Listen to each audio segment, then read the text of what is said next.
This is Geek Gab with your host, Nordal and me, Daddy Warpig.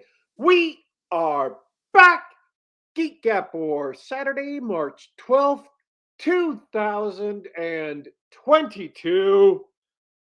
I'm just trying to think if there's anything big or new or exciting going on that we should talk about, and I can't think of a single darn thing. There's a new man.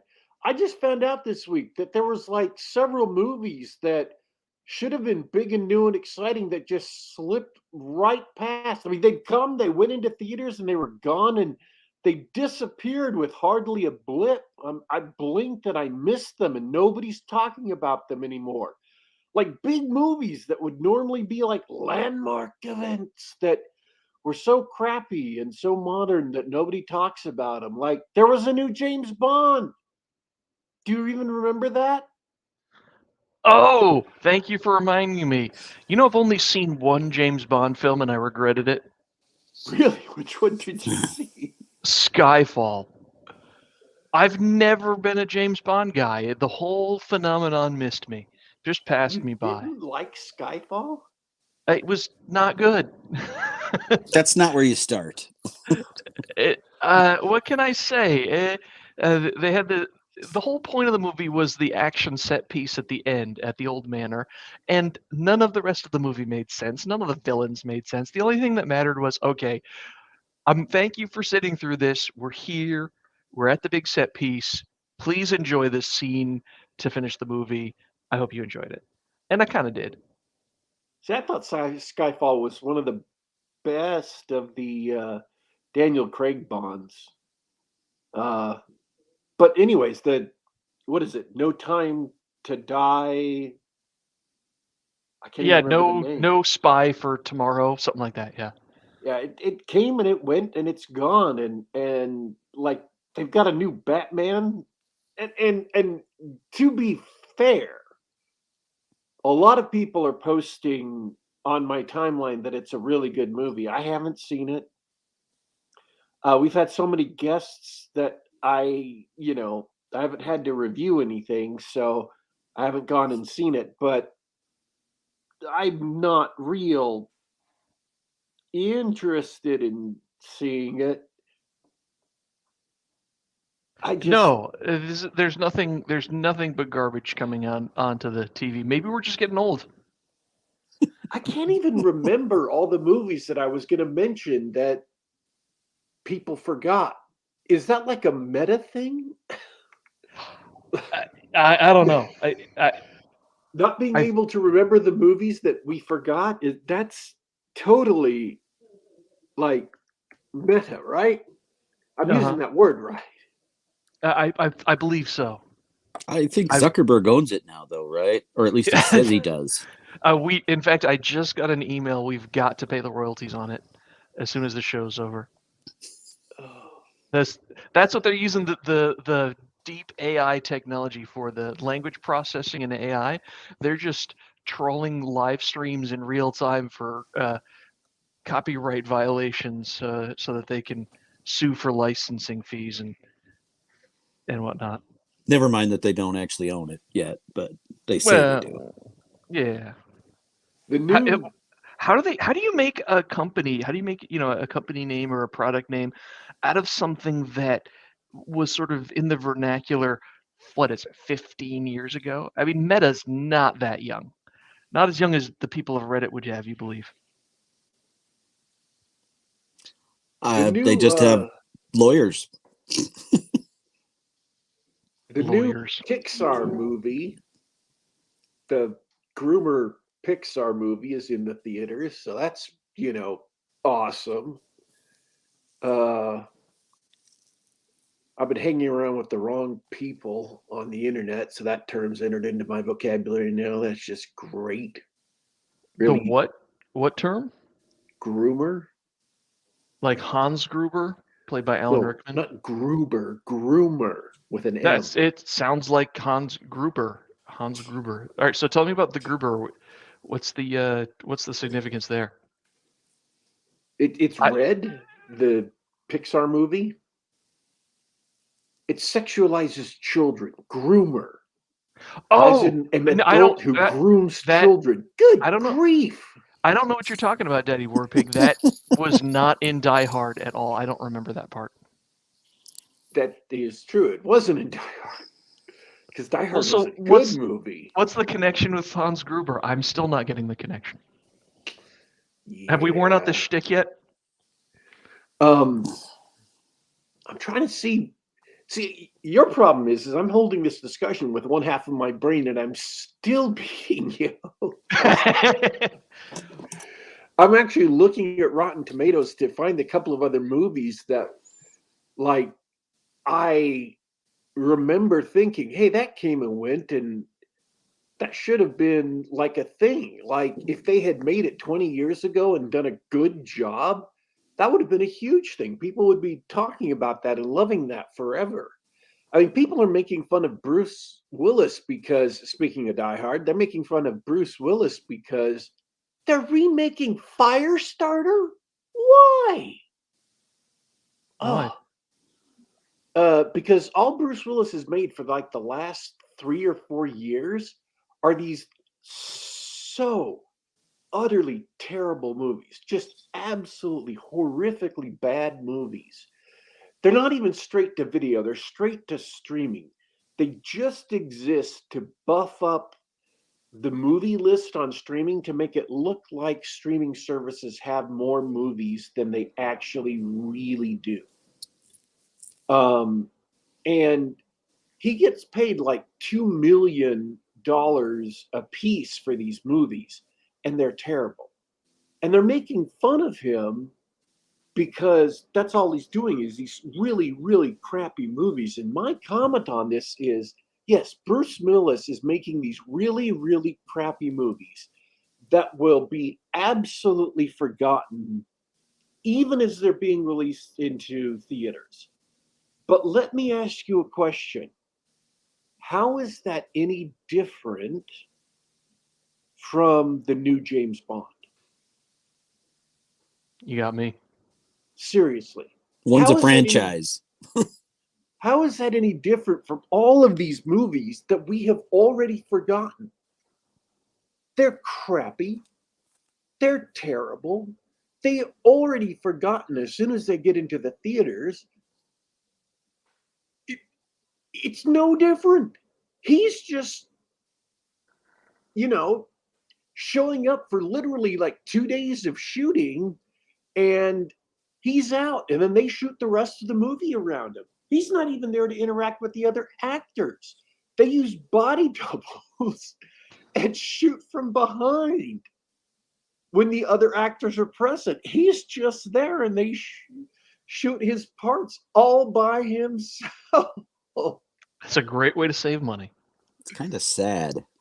It is sad, but it's sad for everybody because all of these people are making just the worst movies ever, and they're all crap. All of them are crap. And I hate the very thought of Jackass. I've never seen a Jackass movie. But there's a new Jackass movie coming out. Or just came out, right? Wait, really? Yeah, Jackass Forever. February 4th it came out. Although apparently they haven't updated their website on Rotten Tomatoes because it says in theaters February 4th. No, it's out.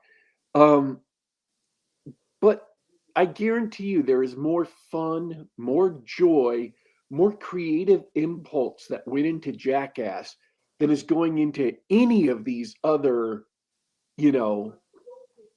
modern movies. And you're just looking at this stuff that they made, and you, at least I am. Maybe this is just me. Maybe everyone else is, like, no, dude, I saw these movies. They're great. What's your problem, man? You're just grumpy. I'm like, no, serious. This stuff is it came and it went, and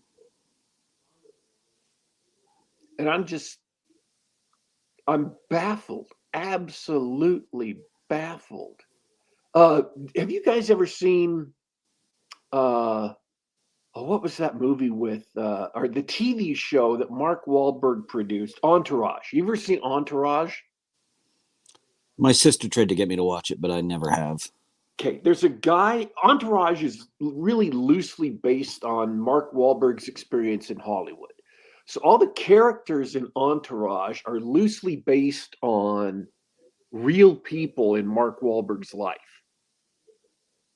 So there's a character in Entourage called Turtle. And Turtle's this kind of chubby guy who's a little bit of a loser. And the only reason he's successful at anything is because he's friends with the main character who's actually, a successful movie star. Turtle is based on a real person.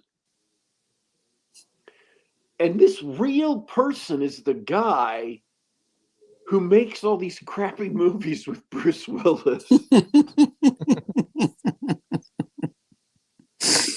So, if you want to know how bad these movies are with Bruce Willis, if you've ever seen Entourage, just remember that these movies are being produced, and some of them scripted and some of them directed by Turtle. And here's how bad it's gotten in Hollywood. I'm going to say a name. You're going to wonder what the hell it's doing in this diatribe. Martin Scorsese. Okay. Martin Scorsese was trying to get a movie made, but he couldn't get the money for the movie. So Turtle from Entourage, or the guy the character is based on, came on board as a producer and helped get the money for Martin Scorsese to make, I believe it was The Irishman. So this guy is an actual bit player in Hollywood, but he helped Martin Scorsese. He was a producer, because that's what the producers are, right? Producers are the people who go around to businessmen and stuff and get them to invest money in movies. He was a producer for Martin Scorsese to help get his movie made. So, yeah, you gotta wonder. Life. He's like, that kind of makes him legit in a certain way, which is sad. Doesn't? That's how I'll know I've made it. I mean, you can say now, I've made movies with Bruce Willis, and I've helped Martin Scorsese get a movie made. He's almost that's done. Impressive. That's impressive to go from being a loser to frickin', you know. You kind of have to respect the hustle, because he works hard and he makes money at his movies. Most of the money goes to Bruce Willis, but you stick Bruce Willis on the poster and people will watch it. They're successful enough on streaming. They get enough people to watch it on streaming that streaming services keep on paying for them, and he makes profit. He makes profitable movies, and it's enough that he can continue making movies. And there's a lot of studios that, excuse me, can't say that anymore. They're making crap. I feel like it sounds like I'm like complimenting this guy more than I should be. I don't want to make it sound like I'm complimenting him. I'm not. I'm just trying to give him his due. Like, he's making a go out of it in Hollywood, and I'm just kind of, befuddled and a little impressed that he's hustling and succeeding like that. How do you do that? I don't know. I absolutely do not know. Uh, All right, we've got our first moonlighting reference in chat. Judd Goswick, thank you so much. We have officially jumped the shark. I'd like to recommend, half-heartedly recommend something that has caught the attention of everybody else in the household. Uh, Amazon Prime has Jack Reacher series. They've got 8 or 9 episodes up right now, and from what I understand, the character is much truer to the character of the books, unlike Tom Cruise, and it's chock full of absolutely brutal violence and killing. So if you want to see that sort of ultra macho, um, and I saw a couple of scenes without shaky cam, that sort of, you know, born style violence. I heard it's pretty good, and I saw a couple of scenes. I saw a couple of violent scenes. I thought they were all right. So that's my half-hearted. If you want something that's not crap, give it a try. You might like it. You might not. Unlike, say, whatever the latest Bond is, where you're not gonna like it.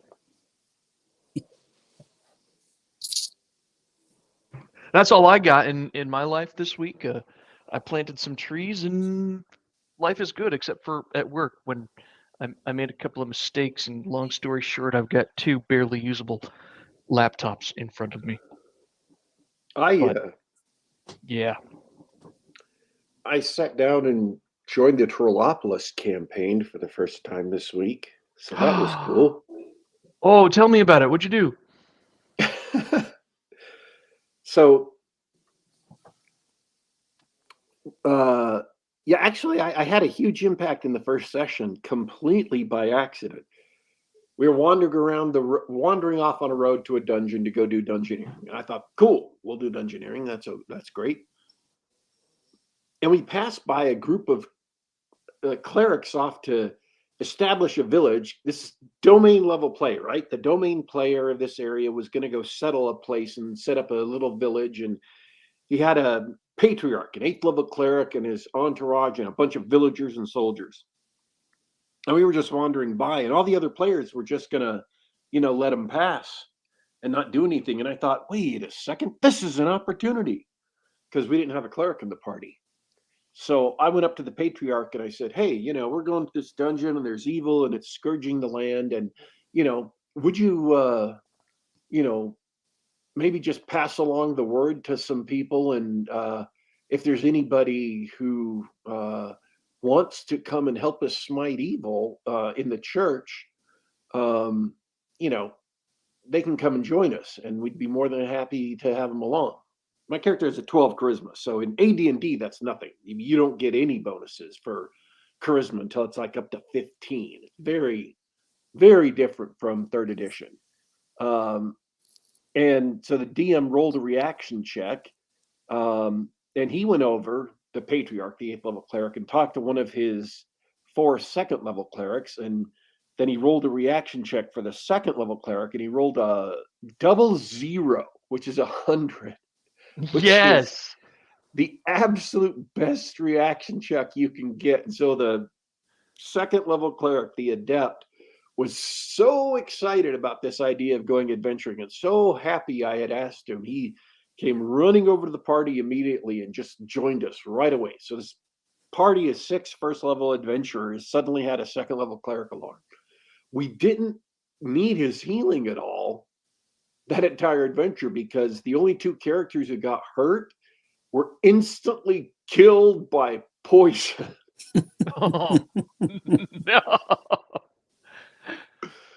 But we had a cleric along, and he was actually useful in combat, and it was a fun dungeon jump. We got into the first room, we opened the door, there were, I think, 10 or 12 giant spiders who came boiling out, and we lost 2 party members, and they were trying to throw burning oil on the giant spiders, and we weren't there was books on a table. We had an illusionist along who this had been the lair of an illusionist, and he was hoping that those were books of lore so he could get some spells to, you know, make his spell selection more robust. And so he's like, no, don't set the room on fire. So the magic user went to throw flaming oil on the spiders and missed and lit up the body of the dwarf. Who was dead already. So that didn't manage to crisp a couple of the spiders. So we went into a fighting retreat outside where we could spread out, because we were in a 5-foot wide corridor. And so only one person could fight the spiders, and we were getting eaten one by one. And so we pulled back outside where I was rear guard, my fighter was, and so was the cleric. And so when we spread out, so the guys with missile weapons could engage with missile, and I could finally get up into melee, we smashed them. And then the cleric ran back inside because he was so excited about adventuring. He wanted to, he saw a couple of spiders and wanted to kill them himself. And our weeb Bushy shot 2 arrows past them and killed the last 2 spiders so he wouldn't get poisoned and die.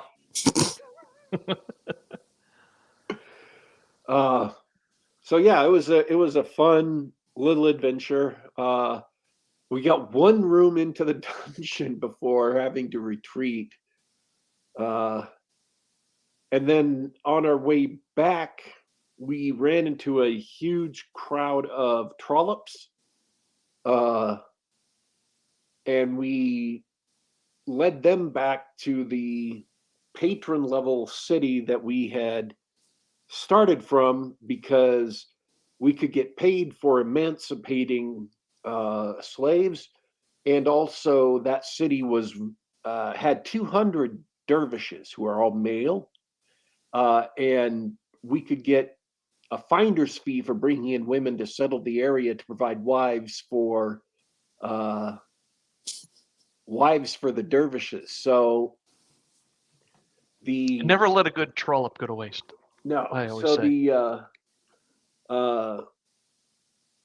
The cleric wasn't all keen on taking that money, but I told him, hey, obviously you're going to get the fees from conducting weddings here. And he was going to run back to the patriarch, but I told him, you're doing good works, you're killing evil, you're providing wives for men who desperately need it, and you're, setting these trollops up in a stable family environment. And so he was like, yes. So he's going to continue adventuring with us. And I'll be honest, as a player, my thinking was, my character's a good Catholic boy, but as a player, I'm thinking, you know what? First level AD&D characters die so quickly. So quickly. And if my fighter got killed, at least I could play the cleric. So that was my thought. I've been investing time in Fastest way to level 2 I've ever heard of. Absolutely brilliant. Well, I could spend a lot of time and money training, or now hear me out, guys. We're gonna recruit a level 2 character, and then I'm gonna mysteriously die, and I'll just have to play the level 2 character. But I from the treasure we got for returning the trollops, I'm almost second level. Almost. I'm like 250 XP away from second level. Awesome. But yeah, I had a lot of fun. We were the cause of Gnomeville creating a new city ordinance. So they now have laws explicitly to forbid us from doing what we did. Um, and yeah, so it was a fun session, and I'm looking forward to next week. Awesome. That sounds great. So this is just a normal 25-minute introduction, typical of our Geek Gab things. Thanks for being so patient, Mr. David West. It's good to have you back. Well, I wanted you to be able to tell your story and get in there, and didn't want to interrupt the Trollops. Are you familiar with the Tropolis saga? I'm not. Well, I'll explain it to you because now you serve as a perfect audience surrogate for anybody listening who is not familiar. It's a Advanced Dungeons and Dragons game originally run by Jeffro Johnson on Twitter. He's the guy who wrote the Appendix N blog and Right, book. right. So him and the other DM, who I'm guessing was the game master in this game, who plays Fluid the Druid. These guys had a dream, and they're like, "Hey, what if we just played first edition by the book? What would that look like?" Because I've never seen it. Nobody, I don't, as far as I know, nobody's ever played it since Gary Gygax wrote it. Mm-hmm. They discovered a lot of things about the game that were really fascinating. But for the Tropolis saga really blew up on Twitter because there's a lot of players who are active on Twitter, and the nature of the game. Daddy Warpig mentioned patron players. There are actually people who aren't playing session to session, but they're playing powerful movers and shakers in the world because the DM Jeffro at first was had a whole roster of big important people and cities and things, and he said, well, here's all the stats for this kingdom, and here's the leader's motivations and resources. What do you think you'll do in the next week or two?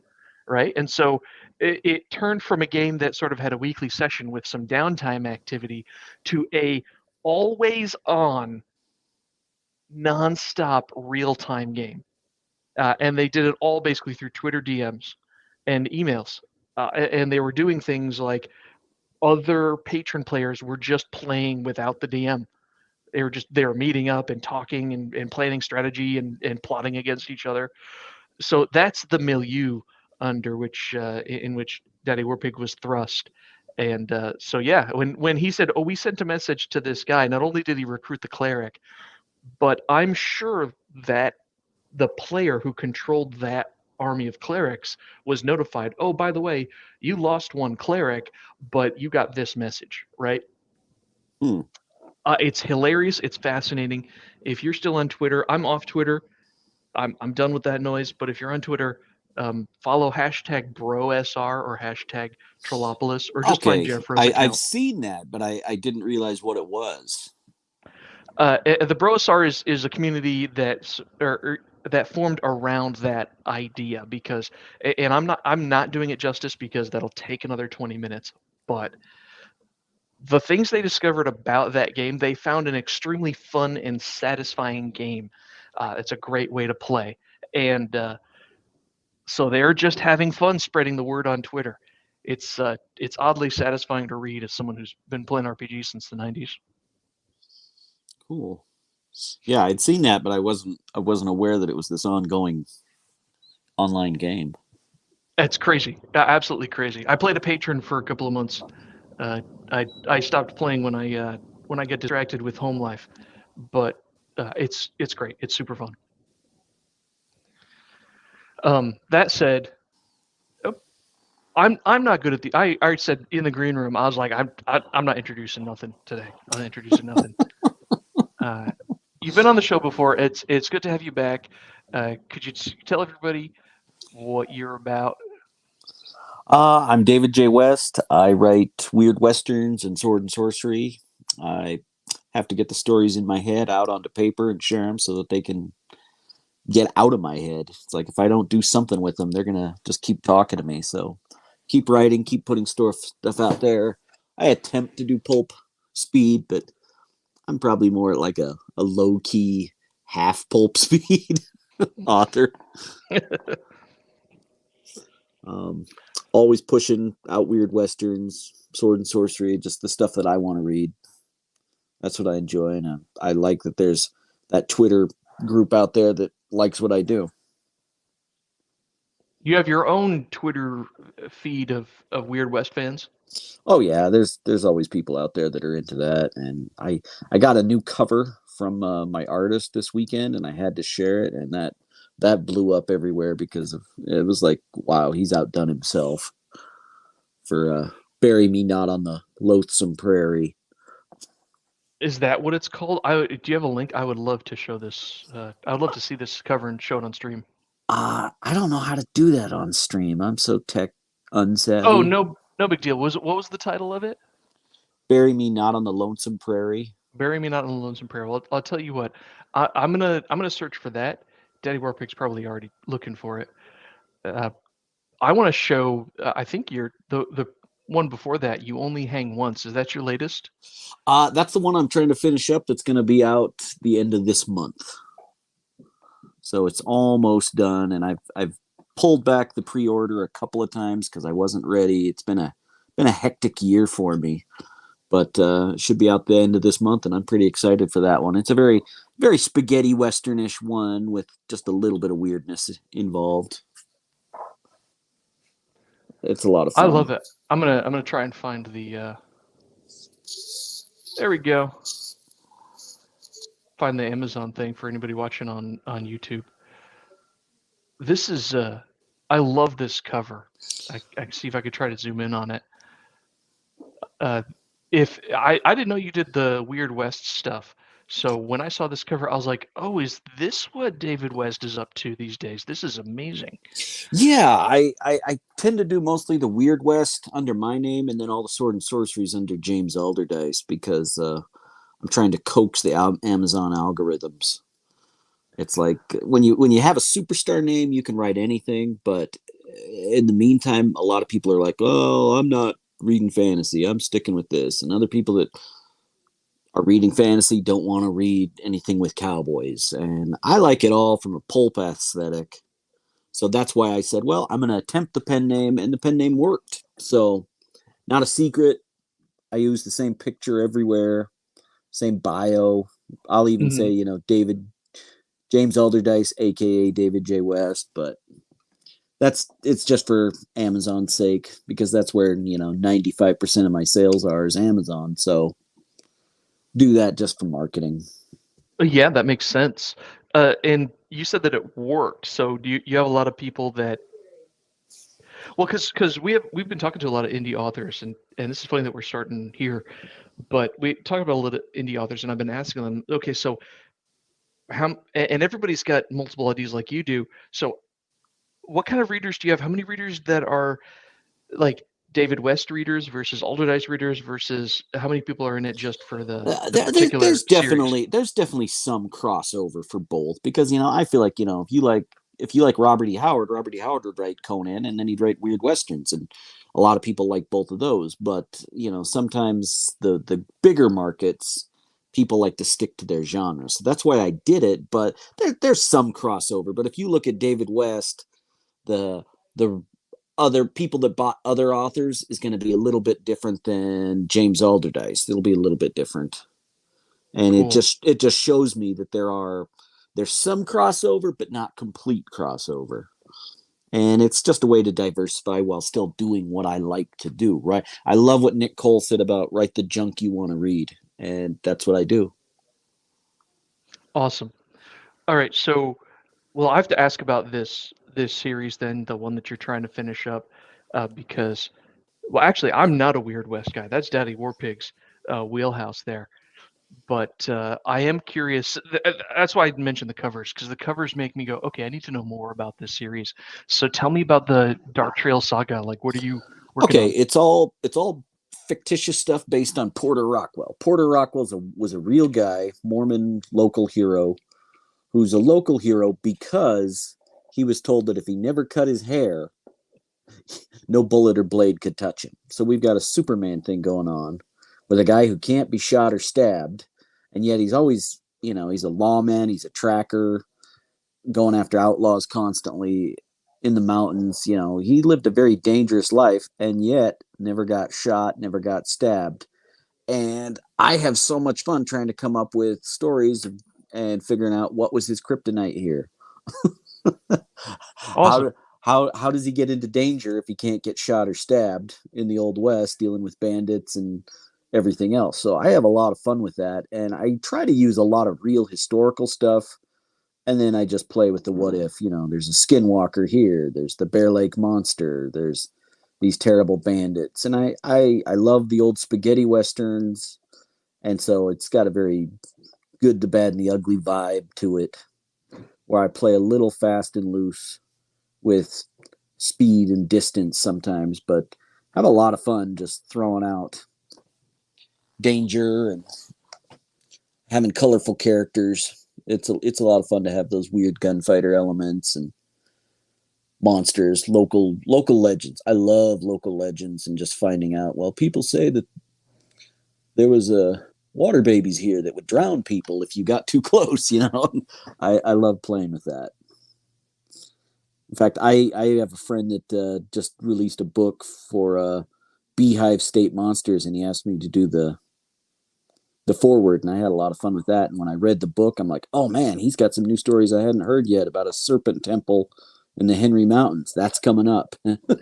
And that's what inspired me to start doing my outlines for Bury Me Not on the Lonesome Prairie, as some not used too much Cthulhian elder god Yig, a snake god, that I'm going to use for that one, since it's supposed to be a serpent temple in the Henry Mountains. I don't know if Daddy Warpig knows where the Henry Mountains are or not, down towards Hanksville and stuff.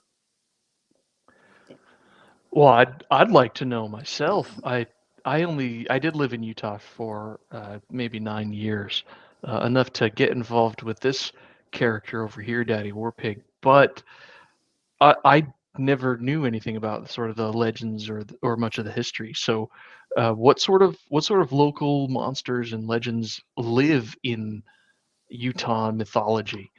Oh, there's definitely the Bigfoot. People are seeing Bigfoot all over in the mountains every now and again. There was an interesting sighting up Provo Canyon just day after New Year's a couple years ago, and we've got a handful of lake monsters, dogmen, skinwalkers. I'm especially entranced by skinwalkers. I've never seen one, but I've heard so many stories that makes me think there's something to that. Like a big wolf ran in front of the road in front of my wife's car when she was down in the desert, and it's like it ran right in front of her, like it wanted to almost get hit. It could have waited. There's nobody else on the road, but ran right in front of her just so she'd see it and freak out. Oh boy. And then whenever I can convince one of my Indian friends to tell me skinwalker stories, they've always got one. Always got one. It's amazing. And there's always some creepy things like little people. There's always more lost ruins. I love finding out about that stuff. That's the cover. Yeah, that blew me away. I love that cover. Found it. I'm like, That's amazing. Carter Reed, you have outdone yourself. Yeah, huge cloud that looks like a serpent. It's very ominous. Yeah. And the nice thing about it for a horror novel is it's daylight. It's not even night. We got the ominous, horrible thing in broad daylight. I love Hmm. that. Well, yeah, but you can't paint a desert traveler scene without the sun on the red rocks of Utah. Yeah. So I had to go with that. And I'm like, oh wow, I gotta live up to this cover. But I'm hoping to get that out in a few more months. I gotta jump in, Emmett Fitzhume. Been a fan of the Weird West since High Plains Drifter. Yes, that's actually my favorite of them. Emmett Fitzhume, I love that. 80s High Plains movies are my jam, so I totally get the Spies Like Us reference. is that a reference? You're the Yeah. first. You're the first one to get that the name is a reference. I had no idea. Yeah, it's Dan Aykroyd's character. But yeah, High Plains Drifter, my favorite of the Clint Eastwood movies.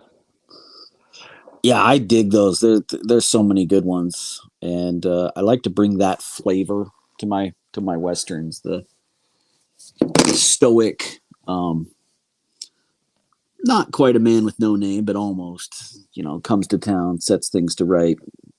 A little bit grittier than maybe he needs to, but still gets it done. Sure. It's a classic formula. I love a good western. They don't really make them much anymore. I'm talking like movies specifically. Oh, they don't. Everything's like you were talking earlier. Everything's a retread, and it's because they don't have the desire to do something original and crazy anymore. So it's like they got to keep. Let's just put the cart before the horse and say that we're doing this right. Well, It's not creating anything that people really are going, wow, can you believe they did this? Unless it's the special effects. Well, I'm going to put you on the spot then, because I'm not too familiar with some of the tropes that you're playing with. What makes your Weird West interesting? What makes it superior to whatever retreaded direct they're coming out with? I just like to think that I'm still finding surprises. I'm going where the muse takes me sometimes, and sometimes that's going to surprise you. Where, how did that happen? That person just up and died. This person is going to get hung. This person turns out to be a traitor. I love the formula where there's still going to be some way out of left field surprises, but we're sticking with some of the basic tropes in the genre of the Old West. The hero comes to town, you got your villains. And I think sometimes when you go paint by the numbers too much, people know exactly what's going to happen. And it's a fine line to give people what they want and yet still surprise them with something a little bit new. It's a fine line. It's hard to describe, but that's why I don't have any faith in Hollywood anymore. They're not doing that.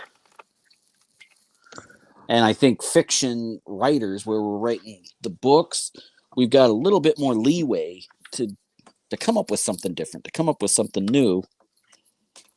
And sorry, I have to get power. I realize my phone's about to die, but I got it. We've got a little bit more leeway with a book to try some tangents, to be experimental. I have definitely tried to be experimental in my writing, to go, hey, let's try this story. And that's the thing I love about indie publishing, is I have the ability to go out on a limb and try a couple experiments and see if they fly or not. And if they do, great. Keep working at it. A lot of my fantasy stuff that's under the pen name, I would still label it with some of the Western tropes, because that's what I did with the first one, Brutal, that I think I talked about here when I was on last time. It's very Westernish, because I wanted to do a sword and sorcery Yojimbo / fistful of dollars. Mm-hmm. And that has the man with no name coming to town. And, at the end, I reveal the name, and because eventually, somebody's going to know a name. So the series, you learn the guy's name. But I like having that very Western archetype of the hero coming and doing things that are out of bounds for the local populace, the local kings and raiders and what have you. It's got to be fun. You got to have a monster. Conan really appeals to me. Hellboy, Outlaw Josie Wales, all of those types of characters to me are so much fun that I have to keep revisiting them, even if it's, with different masks and names. So what's worked best for you? It's almost going 50-50 right now. And so that's kind of fun, doing weird westerns and sword and sorcery. Well, I mean, I don't think there's any, at least my perception is that there's a massive audience for sword and sorcery. Yeah, it's been growing. For sure it's been growing. And there's so many new people out there writing it, publishing it. It's great. I've caught your last couple episodes talking with Dave Martell from Bizarre Archives and things, and it's people are hungry for just a good, entertaining story. Don't want to get preached at. Don't want to get told what the 50 most worthy fantasy novels are that are Drek. Just want to have fun.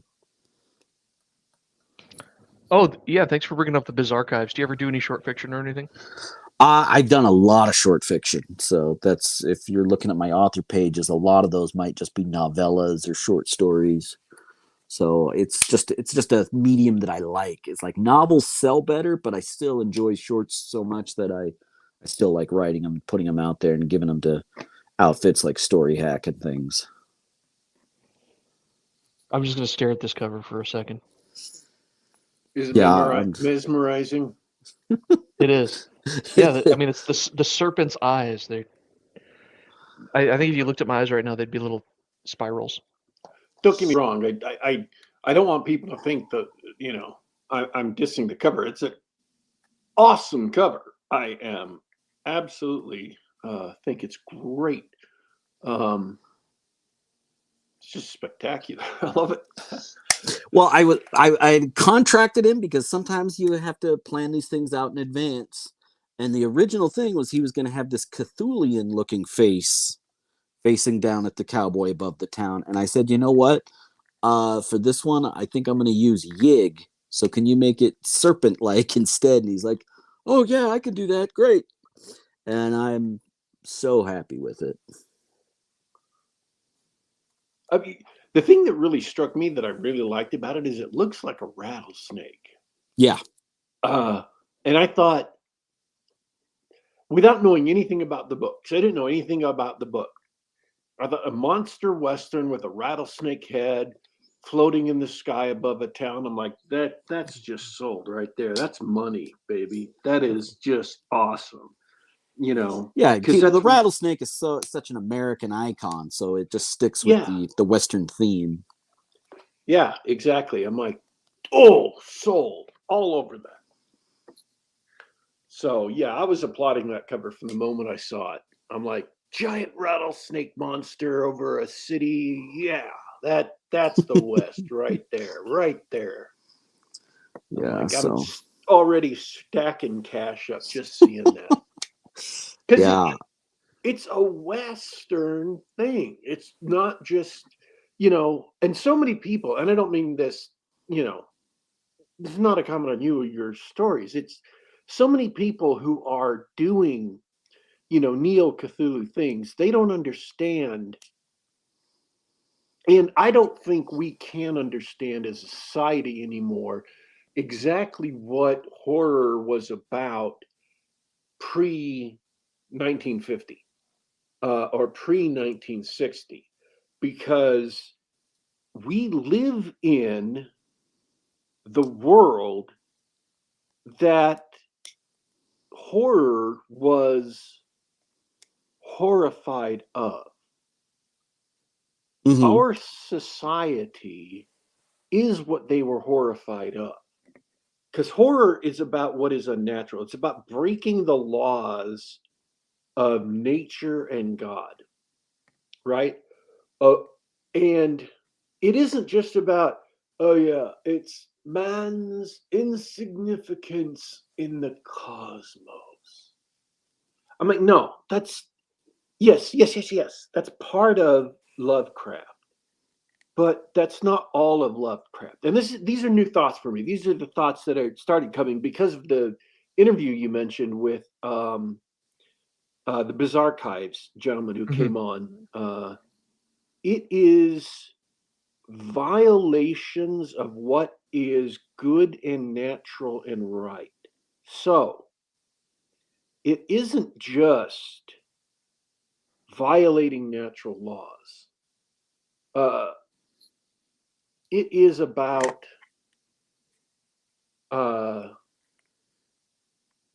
living in a place where the rules no longer apply. And we live in a society where all the rules have been torn down. In our lifetime. Yeah. All the rules have been swept away. And new and crazy rules are being rewritten every week. We live in the, time of chaos. We have descended into and I'm trying to think of the term that Joseph W. Campbell uses in The Hero's Journey. We've descended into the underground. We descended into the dungeon, into the chaos, into the darkness and night, and there are no rules. We are currently living through the times that used to be horror, right? Mm-hmm. When Carmilla, which is the original vampire novel, Yeah. was about a vampire woman seducing another woman. And the reason why that was horrifying was because that was a violation of moral law and a violation of natural law. And these were, strong, high, walls. They weren't, and nowadays that is such a common thing that there's no concept of that being a natural law. And so when people put Cthulhu on books, it's just kind of this generic thing, and it's very, very rarely scary because they don't even know why it was scary Then. then. They don't even understand why Cthulhu was scary, why the cults were scary. And far too many of the things just aren't even scary anymore, like cannibals. They're not scary anymore to people because it gets used and overused. Why would it? It's just so much of it is just copy and paste for the monsters. And if you Mm-hmm. would put like Cthulhu himself, just like the picture with tentacles, Yeah. it wouldn't be evocative. It would just be another book cover, like all of these, modern repetitive people who are using Cthulhu without understanding it, like Lovecraft Country, or on and on and on. Well, that was one thing. I haven't even read it or watched the show because I was like, oh, you're going to be subversive and subvert expectations. Yeah. Yeah, sure you are. So It I'm just dubious at that claim from the bigger commercial side, which is why I lean more indie because that's the people that are innovating.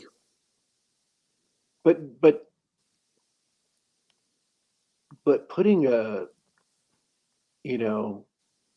rattlesnake on the cover is perfect for the West, and it's also different.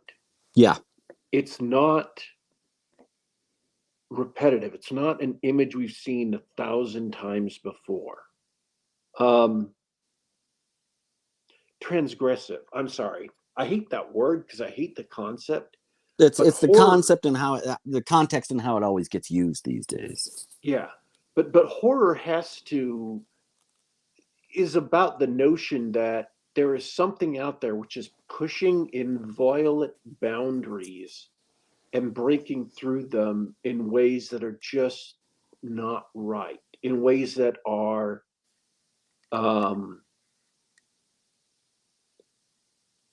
in ways that are appalling, in ways that are, it's not just about fear. And I feel like we've lost that as, again, we've come through the 1960s in which all of the rules that used to be inviolate have been thrown down and burned. When all the law books have been burned and all the laws have been overthrown, and you're born in, the aftermath of that apocalypse, how do you find violating the law scary? It's Yeah. outside your door. Yeah, and it's even come to the conclusion in popular culture. They're talking about they invented the D-Wave computer. I'm forgetting his name. He's calling it an altar to the old one gods, how they'll be able to commune with them. And it's like, what? Really? You're saying that this is going to let you talk to Cthulhu now? I don't think that's going to go well, but it's in the norm. So yeah, this is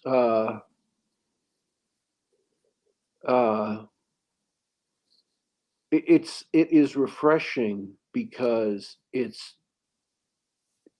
fresh and it's different, and it shows that that you can do Cthulhu entities right if you take time instead of just blindly slapping them onto something. You think through how they're going to be used and where they're going to be used. And again, another word I hate because it's postmodern, but it makes perfect sense in this context. Recontextualize them. But I'm going to pronounce this wrong, but Yelith. But take that serpent, and it's in the Old West, so of course it's going to be an Old Western icon, right? Mm-hmm. And so if you're going to use entities and stuff, use one that can fit in the Old West and put them in a kind of flavor so it'll fit there. Yeah. Instead of just throwing them in. You can use the Hounds of Tyndalos, or something similar that you come up with, but change them enough so that they fit into your specific story, the way that you're going to use them.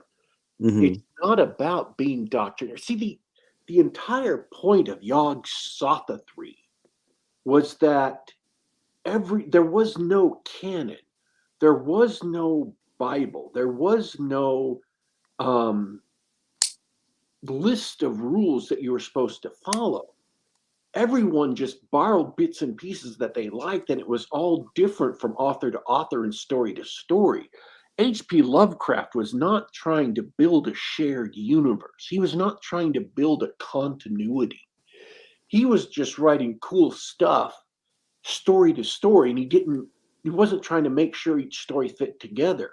Right. And so when Robert E. Howard borrowed stuff for a Conan story that was what we would call Cthulhu-esque nowadays, or Lovecraftian, he just did his own thing, and it kind of fit with the mythos, but there wasn't a mythos. The entire notion of a mythos is alien and wrong to Cthulhu. So if you're going to borrow stuff from Cthulhu, don't worry about it being doctrinaire. Don't worry about it fitting. Do it so that it makes sense in your story and it echoes with it. Change it so that it fits with your story. And the only defense for it is that you do it right, that you do something good. Mm-hmm. That's the mission. In a nutshell. Forgive me, my allergies just blew up. It's almost that time. But yeah, you hit on a really good point just as far as the cover goes. I'm not going to go deeper into the surface because you went deep enough. Well, I But know you yeah. don't read enough, John. Oh, wow. All right. Get your shots in, guys. It's the rattlesnake as part of the image is genius for all the reasons Daddy Warpig went over. I love your little tirade is the first word that comes to mind, but that's not what I mean. I love all your little We call them spots, rants. rants on things like that. I love those. That's what they're here for. Oh, speaking of short fiction, you got a fan in the chat. Paul says he loves your story in Pulp Rock. Yep, that just came out. It was a lot of fun to get to be a part of that. That was a good little collection. No, we haven't talked about that. What is pulp rock? Pulp rock was put together by Alexander Helene, if I'm pronouncing that right, and he had the idea of all of us pulp writers that are inspired by rock to give him a story for the anthology. And with mine, I decided I'd do a Porter story, and I had to have it music themed, and I just wanted to run it out there. But we've got there's like 8 of us out there: J.D. Cowan, John De La Rose. I'm forgetting everybody, but Ryan has one with I think a orcish bard. He's got the big green face on the cover.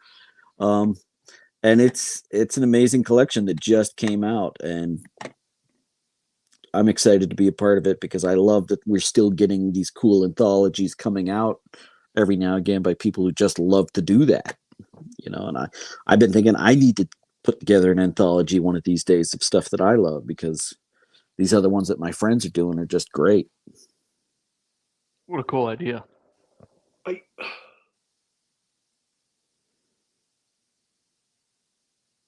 Sorry for the gap. But I appreciate that, Paul. Thank you very much. I think just to tack on one last thing, when I suggested adapting the mythos to specific cultures, H.P. Lovecraft did that himself. He wanted an Egyptian-themed story, so he came up with Nyarlathotep, right? Mm-hmm. And it's not like he invented an entire huge Egyptian pantheon for the mythos. He just had Nyarlathotep. So you don't have to write what you need for your story, adapt it for your story, adapt the themes and think it through. And you don't have to worry about going nuts and inventing more than you need for this specific novel or this specific story or whatever, because you will be doing exactly what H.P. Lovecraft did.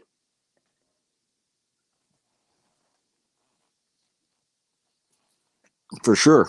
I enjoyed reading those stories and thought, oh, how do I want to do these myself? And I love the side ones that are adjacent, like the Robert E. Howard ones, Frank Belknap Longs, and Robert Bloch's, that are all adjacent and don't have to adhere to some Bible. They just loosely fit in there, and that's what I like to do.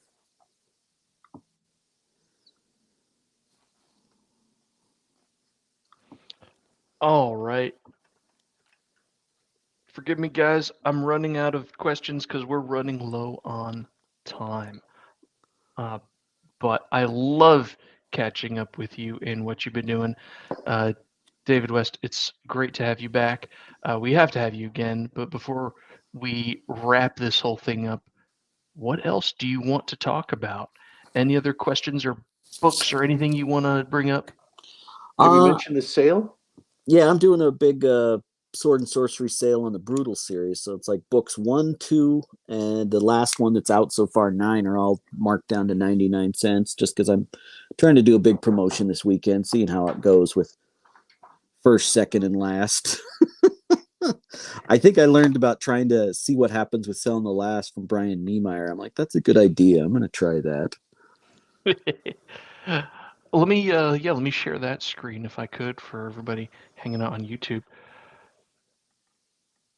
So once again, you're not just doing Wild West stuff. That's the stuff that you're working on right now, but you can also get brutal sword and sorcery stuff.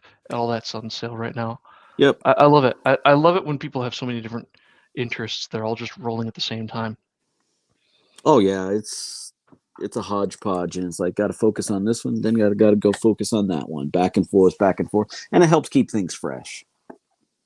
All right, and your homework is your and everybody else's homework is to check out BroSR and Trollopolis on Twitter. Absolutely. Heck yeah. Daddy Warpig, any last questions or anything before we wrap up? No, there is a session report on the Trollopolis session on Jeff Rowe's blog, and I popped in a comment that added some more specific details to it. So underneath it to fill in some of the gaps. So that's all on Twitter. If you follow Jeff Rowe, Cool. I mean, the link to it and everything's on Twitter. I don't know. Sounds I good. I think I love the horror genre. I think the horror genre is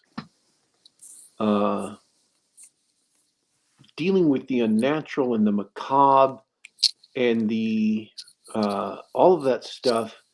Horror is not just about keeping people scared all the time. And I'm not sure where that meme came from, but that's not all that it's about. And I'm not sure that's even the chief aspect of horror. And somehow I think maybe that because we lost what everything else in horror was about during the 60s, that's what we came to just think of it, because that's all we had left of horror. And like the pulp revolution is doing for science fiction and fantasy, I would really like to someday see or be involved with something to revitalize horror, to bring back some of those other things that horror can do or is supposed to do besides just scaring people. Well, I've heard it called the most moral of the genres, and I found that really interesting. Yeah. And the thing is, I've seen horror, or people writing horror today, who are trying to substitute modern morality for classic morality and make horror out of that, and it just doesn't work because it's too abstract and intellectualized. I mean, when your moral code is environmentalism, I'm sorry, trying to make horror out of people who aren't building enough renewable energy sources, that just isn't going to touch people It's scary. primally the way horror used to. Right. And this is all new thinking for me, and maybe I should have kept my mouth shut until No, I love the rants. I love the rants. Hey, a a grasp on it. half-baked rant is better than no rant at all. But yeah, I think horror deserves to be respected more than it is. And I think it deserves to be enjoyed more than it is, because horror is just another form of adventure story. And it deserves to be loved and to be revitalized. So there's more to horror than being revolting on one hand. Like a modern horror story I genuinely heard about, they call it extreme horror. It's like, oh, here's a bar where they serve, pardon me for bending the family-friendly rating of the show, they serve urine in shot glasses. Real horror story. Ooh, horror story. I'm like, really? That's it? That's the best you can do? How about bathwater? Yeah, I mean, I'm like, reality's already left that behind. I mean, come on. That's not horror anyway. That's just revolting. I don't know. I feel like when people lost their moral compass, they lost their ability to tell good or great horror, because they don't know anymore